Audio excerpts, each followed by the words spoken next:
Hi friends, hello everyone, welcome to my YouTube channel cooking queen Janvi. શાહી ગુલાબ ક્યારે ઘરે ટ્રાય કર્યું છે?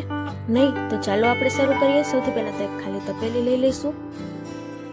તેમાં આપણે શાહી ગુલાબની જે તૈયાર સિરપ આવે છે, ગુલાબની પાંખડીવાળી, તે લીધી છે અહીંયા. હવે આપણે તપેલીમાં સિરપને એડ કરશું. એકદમ ઓરિજિનલ છે.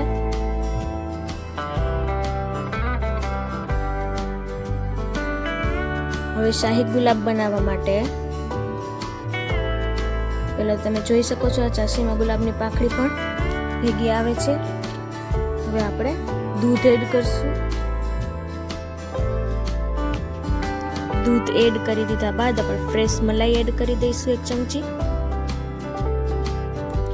ત્યારબાદ કાજુ અને બદામ લઈ લીધા હતા, એનો આપણે ટુકડા જેવો ભૂકો કરી નાખશું. જોઈ શકો છો તમે આવી રીતના. હવે આપણે આમાં એડ કરી દઈશું. જો વિડીયો ગમે તો લાઈક, કમેન્ટ, શેર અને અમારી ચેનલને સબસ્ક્રાઇબ કરી નાખજો. હવે એકદમ બરાબર રીતે બધું મિક્સ કરી દઈશું. તમે જોઈ શકો છો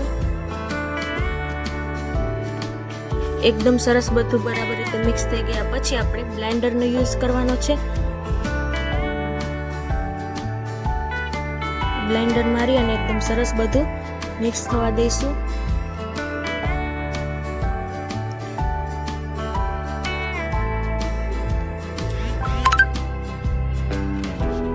એકદમ સરસ બ્લેન્ડ કરી લીધું છે.